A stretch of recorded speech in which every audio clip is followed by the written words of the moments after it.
Hi விவோஸ், இன்றைக்கான வீடியோவில் என்ன நடக்க போகுதுன்னு பார்க்குறதுக்கு முன்னாடி என்னோடய வீடியோவை ஃபஸ்ட் டைம் பார்க்குறீங்கன்னா லைக் அண்ட் ஷேர் பண்ணுங்கள், மறக்காமல் கொஞ்சம் சப்போர்ட் பண்ணுங்கள். வாங்க வீடியோக்குள்ளே போகலாம். வீடியோ பார்த்தீங்கன்னா ரொம்பவே விறுவிறுப்பாக போயிட்டுருக்கு. இன்றைக்கான வீடியோவில் பார்த்தீங்கன்னா நம்ம சாமுண்டீஸ்வரி தங்கச்சி மேலே ரொம்பவே உயிராக இருப்பாங்க. இன்றைக்கி அவங்க தங்கச்சி தான் அந்த நகையை திருடி இருக்காங்க அப்படின்னு சொல்லிட்டு அதை கேள்விப்படும் போது அவங்க என்ன ரியாக்ஷன் கொடுக்குறாங்க, அவங்களுக்கு என்ன தண்டனை கொடுக்க போகிறாங்கன்னு பற்றி தான் இந்த வீடியோவில் நம்ம விரிவாக பார்க்க போகிறோம். வீடியோ மறக்காமல் ஸ்கிப் பண்ணாமல் பார்த்துட்டு வாங்க வீடியோக்குள்ளே போகலாம். வீடியோவில் பார்த்தீங்கன்னா இன்றைக்கி சாமுண்டீஸ்வரி பார்த்தீங்கன்னா எல்லார் முன்னாடியும் நின்றுட்டு இருக்காங்க. அங்கே அதிகாரிகளும் சாமுண்டீஸ்வரி வீட்டுக்கு வந்துடுறாங்க. வந்ததுக்கப்புறம் நம்ம கார்த்தி என்ன பண்ணுறாங்கன்னா, இதை எப்படியாவது நிரூபிக்கணும் அப்படின்னு சொல்லிட்டு பல போராட்டங்கள் மத்தியில் நம்ம கார்த்தி இப்போது செமையான ஒரு ட்விஸ்ட்டை எல்லாருக்கு முன்னாடியும் கொண்டு வந்திருக்காங்க. அப்போ தான் நம்ம கார்த்தி அதிகாரிகளை கூட்டிகிட்டு வந்ததுக்கப்புறம் அப்போ சாமுண்டீஸ்வரி ராஜராஜன் கிட்ட போய் கேட்குறாங்க, இவங்கெல்லாம் யாரையும் எதுக்காக வந்திருக்காங்கன்ட்டு. அப்போ கார்த்தி சொல்கிறாங்க, அத்தை இவங்கெல்லாம் கைரேகை எடுக்கிறவங்க, இந்த மாதிரி ஏதாவது ஒரு இடத்துல நகை காணாத போச்சுன்னா அந்த கைரேகையை எடுக்கிறவங்க இந்த ஆஃபீஸர் தான் அப்படின்னு சொல்லிட்டு சொல்லும் போது நம்ம சந்திராவுக்கு தூக்கி வாரி போட்டது. இப்போ எதுக்கு இவங்களை இங்கே கூட்டிகிட்டு வந்திருக்கான் அப்படின்னு சொல்லிட்டு ரொம்பவே அதிர்ச்சியாக பார்த்துட்டு இருக்காங்க. மனசுக்குள்ளே நினைக்கிறாங்க, நாமளே ஒரு பெரிய கேடி, இவன் நம்மளுக்கு மேலே இருக்கானே, என்னடா இது இப்படிலாம் பண்ணிட்டானே, அந்த சண்முக பாண்டியை வச்சு தான் இவன் எதனா பண்ண போகிறான்னு சொல்லிட்டு அந்த சண்முக பாண்டியை கண்காணிச்சிட்டே இருக்க சொல்லி தானே சொன்னோம், நம்ம இதை பற்றி யோசிக்காமல் விட்டுட்டோமே அப்படின்னு சொல்லிட்டு நம்ம சந்திரகலா ஒரு பக்கம் யோசிக்கிறாங்க. அப்போ தான் நம்ம கார்த்தி சும்மா நம்ம கார்த்தி மாதம் என்ட்ரி கொடுத்து நம்ம சண்முக பாண்டியோட ஒய்ஃப் மூலயமா அவங்கள கொண்டு நம்ம சந்திராவை பேச வச்சு அந்த ஆதாரத்தை கொடுத்து இந்த பக்கம் சேட்டை வச்சு நம்ம சிவனாண்டியை ஏமாற்றி அவங்க மூலியமா வாயால் உண்மையை வர வச்சு என்னென்ன விஷயத்தெல்லாம் நம்ம கார்த்தி பண்ணியிருக்காரு.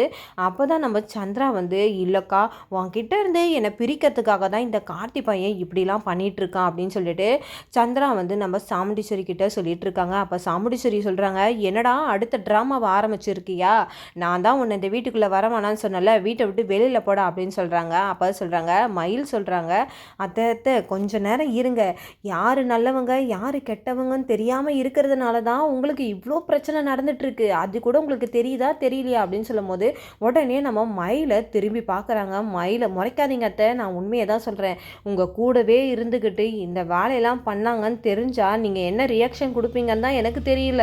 ஆனால் நீங்கள் எங்களை நம்பாமல் இவங்கள நம்பிட்டு இருக்கீங்க. இவங்க எவ்வளோ பெரிய ஆள் தெரியுங்களா, உங்களுக்கு தெரியாது இவங்க என்னென்னலாம் அந்த குடும்பத்தில் செஞ்சுருக்காங்கன்ட்டு, அது புரியுதா புரியல அப்படின்றாங்க. என்ன மாப்பிள்ள பேசுகிறீங்க, என் தங்கச்சை பற்றி ஒரு வார்த்தை இதுக்கு மேலே யாரும் தப்பாக பேசாதீங்க, அவள் எனக்காக அவளோட வாழ்க்கையை விட்டுட்டு இத்தனை வருஷமாக என் கூடவே இருக்கா அப்படின்னு சொல்லிட்டு நம்ம மயில்கிட்ட நம்ம சாமுண்டீஸ்வரி சொல்லிட்டு இருக்காங்க. அப்போ நம்ம கார்த்தி கேட்குறாங்க, ஏன் அத்தை இவங்க உங்கள் கூட எத்தனை வருஷமாக இருந்திருப்பாங்கன்னு நினைக்கிறீங்க அப்படின்றாங்க. அப்போ ராஜராஜன் சொல்கிறாங்க, என்ன மாப்பிள்ள கூட குறைய ஒரு 15 வருஷம் அவங்க கூட தான் இருந்திருப்பா அப்படின்னு சொல்கிறாங்க. இந்த 15 வருஷத்தில் இவங்க சிவனாண்டியை பார்க்காம இருந்திருக்காங்கன்னு உங்களுக்கு தெரியுமா, இல்லை சிவனாண்டி கிட்ட பேசாமல் தான் இருந்திருக்காங்கன்னு தெரியுமா அப்படின்னு சொல்லிட்டு நம்ம கார்த்தி சொல்கிறாங்க. என்னடா சொல்கிறேன், என் தங்கச்சி அப்படிப்பட்டவே கிடையாதுடா அப்படின்னு சொல்லும் போது நம்ம கார்த்தி என்ன பண்ணுறாங்கன்னா, மாசா நம்ம சந்திராவோட ஃபோனை வாங்கி நம்ம சாமுண்டீஸ்வரி கிட்ட கொடுத்துருக்காங்க. இதில் வேணால் நீங்கள் செக் பண்ணி பாருங்கள், இதில் சிவனாண்டியோட நம்பர் சேவில் இருக்கா, இல்லை சிவனாண்டி கூட இவங்க பேசாமல் இருக்காங்களான்னு பாருங்கள் அப்படின்றாங்க.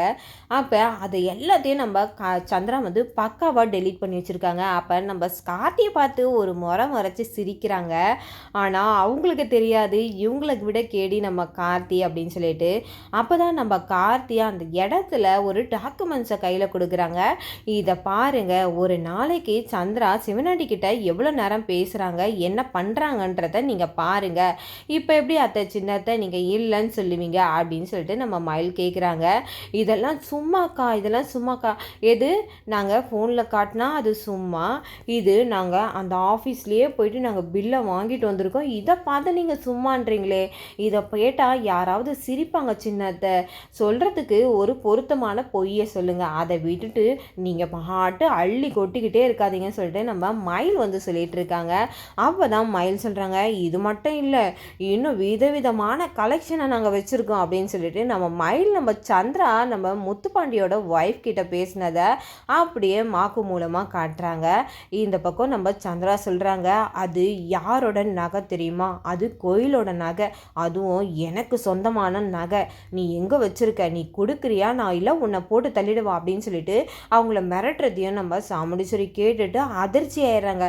இந்த பக்கம் அந்த ஆஃபீஸருங்கெல்லாம் பார்த்தீங்கன்னா என்ன சொல்கிறாங்கன்னா, இந்த கைரேகை ஒரு ஆளோட மேட்ச் ஆகுது அப்படின்னு சொல்கிறாங்க. அப்போ நம்ம கார்த்தி சொல்கிறாங்க, அது யாரோட மேட்ச் ஆகுது சார் அப்படின்னு சொல்லும் போது, இந்த சந்திரான்றவங்களோட கைரேகையும் இந்த கைரேகையும் மேட்ச் ஆகுதுன்னு சொல்லும் போது நம்ம சாமுண்டீஸ்வரிக்கு தூக்கி வாரி போட்டுதுன்னே சொல்லலாம். உடனே நம்ம சந்திராவுக்கு ஒன்றுமே புரியலை, என்னடா இது போட்டு உடச்சிட்டானுங்களே, இப்போ என்ன பண்ணுறது, என்ன சொல்லி தப்பிக்கிறதுனே தெரியாமல் நம்ம சாமுண்டீஸ்வரியை பார்க்குறாங்க நம்ம சந்திரா. உடனே சாமுண்டீஸ்வரியும் சந்திராவை அப்படியே பார்க்குறாங்க வரைக்க. இந்த பக்கம் அக்கா உங்ககிட்ட இருந்து என்னை பிரிக்கிறதுக்காக தான்க்கா இப்படிலாம் பண்ணிட்டு இருக்காங்கன்னு சொல்லிட்டு அங்கே சூப்பராக நம்ம சந்திரா நடித்து அழுகுறாங்கன்னே சொல்லலாம். இந்த பக்கம் சாமுண்டீஸ்வரிக்கு வந்த கோபத்துக்கு நம்ம சந்திராவை இழுத்து ஒரு அறை கொடுக்குறாங்க. என் கூடவே இருந்துக்கிட்டு துரோகி என் கூடவே இருந்துக்கிட்டு இந்த வேலையில நீ பார்த்துட்ருக்கியடி, நான் உன்னை கொஞ்சம் கூட நீ இப்படி பண்ணுவேன்னு கூட நினச்சி கூட பார்க்கல, என் பெத்த பிள்ளைங்களை கூட நான் நம்பினதே இல்லை, இது வரைக்கும் அந்த பிள்ளைங்க எவ்வளோ விஷயத்தில் உன்னை இப்படி பண்ணுறாங்க, சித்தியை நம்பாதீங்கன்னு சொன்னாங்க, ஆனால் நீ என் அம்மாவோட ஒரு எப்படி சொல்கிறது, என் அம்மாவுக்கு அடுத்த ஸ்தானத்தில் தான் நான் உன்னை வச்சுருந்தேன், அந்தளவுக்கு என் குழந்தை மாதிரி உன்னை பார்த்துக்கிட்டேன், என் பிள்ளைங்களுக்குள்ளே நான் அந்தளவுக்கு பார்த்துக்கல, என் கூடவே இருந்துக்கிட்டு இந்த மாதிரிலாம் பண்ணி என்னை இப்படி எல்லா இடத்துலையும் அவமானப்பட வச்சுருக்கேடி, அதுவும் இவ்வளோ இடத்துல அந்த சிவனாண்டியாலேயும் அவங்க குடும்பத்தாலேயும் நான் ஜெயிலுக்கெலாம் போயிருக்கேன், அவனோட கூட சேர்ந்து நீ இந்த மாதிரி திட்டம்லாம் போட்டிருக்கேன்னு நினச்சிருந்தான் உன்னை அன்றைக்கே நான் வந்து ஏதாவது பண்ணியிருப்பேன் அப்படின்னு சொல்லிட்டு நம்ம சந்திரா கிட்ட நம்ம சாமுண்டீஸ்வரி ரொம்பவே ஆக்ரோஷமாக பேசிகிட்டு இருக்காங்க. இப்போவாச்சும் புரிதாத்த இவங்களோட சுயரூபம் என்னன்ட்டு அப்படின்னு சொல்லிட்டு. அப்போ தான் நம்ம இன்னொரு இதுவே நான் உங்களுக்கு போட்டு காட்டுறாத்த அப்படின்னு சொல்லிட்டு என்ன பண்ணுறாங்கன்னா நம்ம சிவனாண்டிக்கு கால் பண்ணுறாங்க. நம்ம சந்திராவோட ஃபோனை பிடுங்கி அப்போ சிவனாண்டி வந்து, என்ன சந்திரா எப்படி போயிட்டுருக்கு, உங்கள் அக்கா வந்து முட்டாளாக இருக்காளா, அவள் ஏதாவது விஷயத்தில் மாட்டிக்கிட்டாளா இன்னும் இல்லையா, எப்போ அவள் மாட்டுவான் தான் நான் பார்த்துட்ருக்கேன் அப்படின்னு சொல்லும் போது நம்ம சாமுண்டீஸ்வரிக்கு கோபம் வந்துடுது. சிவனாண்டி அப்படின்னு கத்த ஆரம்பிச்சிடுறாங்க. இதை கேட்டுட்டு நம்ம சிவனாண்டி பயந்துட்டு ஃபோனை வச்சிடுறாங்க. என்னடா இது சந்திரா ஃபோனில் இந்த சாமுண்டீஸ்வரி பேசிகிட்டு இருக்காளே, ஒரு வேளை உண்மை ஏதாவது தெரிஞ்சிருச்சா, என்னடா இது என்ன பண்ண போகிறோம் இனிமேட்லேருந்து, இந்த சந்திரா மூலியமாக தான் நம்ம இத்தனை நாள் சாப்பிட்டுக்கிட்டு இருந்தோம், இதுக்கப்புறம் நம்மளோட பொழப்பு என்ன ஆகிறது, இதுக்கப்புறம் நம்ம ஜெயிலில் களி தான் தின்னணும்னு சொல்லிட்டு ஒரு பக்கம் நம்ம சிவனாண்டி ஒரு பக்கம் பயத்திலே இருக்காங்க. இந்த பக்கம் முத்துவேல் கிட்ட வந்து நம்ம சிவனாண்டி ஃபோன் பண்ணி சொல்கிறாங்க, இந்த மாதிரிலாம் ஆயிடுச்சு சித்தப்பா, இப்போ சாமுண்டீஸ்வரி என்கிட்ட வந்து ஃபோனில் வந்து கத்தனா, அதை பார்த்துட்டு நான் ஃபோனையே வச்சுட்டேன் அப்படின்ட்டு. அப்போ மவனே எனக்கு கூட அதுதாண்டா பயம், இப்போ என்ன நடக்குதுன்னு தெரியலையே, நம்ம எல்லாருமே கூண்டோட வந்து உள்ளே தான் போக போகிறோம் அப்படின்ட்டு. இது சிவனாண்டியும் முத்துவேலும் ஒரு பக்கம் யோசிச்சுட்டு இருக்க. இந்த பக்கம் நம்ம சந்திராவை நம்ம சாமுண்டீஸ்வரியை அடி வெளுத்தெடுக்கிறாங்கன்னே சொல்லலாம். அவங்களே அந்த ஆஃபீஸர் சொல்கிறாங்க, இவங்க கண்டிப்பாக கைதி தான் செய்யப்படுவாங்க, ஏன்னா வந்து கோயிலோட நகையை இவங்க திருடி இருக்காங்க, பக்காவான எவிடன்ஸோடு இவங்க மாட்டியிருக்காங்க, இதுக்கப்புறம் இவங்கள யாரை நினச்சாலும் காப்பாற்ற முடியாது ஒரு பக்கம் சொல்ல. இதை கேட்டுட்டு சந்திரா, அக்கா என்னை எப்படியாவது காப்பாற்றுக்கா, என்னை ஏதாவது பண்ணி வெளியில் கொண்டு வாக்கா, நான் தெரியாமல் செஞ்சுட்டேங்க்கா, இவனை பழி வாங்கிறதுக்காக தான்க்கா நான் இந்த மாதிரி வேலையை செஞ்சேன், என்னை எப்படியாவது காப்பாற்றுப்பா அப்படின்ட்டு நம்ம சந்திரா வந்து சாமுண்டீஸ்வரி கிட்ட கெஞ்ச. சாமுண்டீஸ்வரி எதையும் கண்டுக்காமல் இருக்காங்க. இன்னும் வரக்கூடிய வீடியோவில் சாமுண்டீஸ்வரி நம்ம சந்திராவை அவங்களே வந்து கைது பண்ண சொல்லுவாங்களா, இல்லை இந்த பக்கம் வந்து சந்திராக்காக அவங்க வந்து ஏதாவது வந்து கொஞ்சம் மனம் இறங்குவாங்களான்றதை பற்றி தான் இனி வரக்கூடிய வீடியோவில் பார்க்க போகிறோம். இன்னும் நிறைய இன்ட்ரெஸ்டிங்கான விஷயம் இருக்குது. இன்னும் வந்து பரமேஸ்வரி அம்மா உண்மையை சொல்லணும், யார் வந்து சாமுண்டீஸ்வரியோட அம்மாவை வந்து இது பண்ணாங்க அப்படின்னு சொல்லிட்டு கொலை பண்ணாங்கன்ட்டு, அதெல்லாம் தெரிஞ்சுக்கிறதுக்கு முன்னாடி இந்த வீடியோ உங்களுக்கு பிடிச்சிருந்தா மறக்காமல் உங்களோட கமெண்ட்களை என்னோட கமெண்ட் பாக்ஸில் தெரிவிங்க. வீடியோ பார்த்துட்டு இருக்காங்க எல்லாருமே என்னோட சேனலுக்கு சப்போர்ட் பண்ணுங்கள். தேங்க்யூ.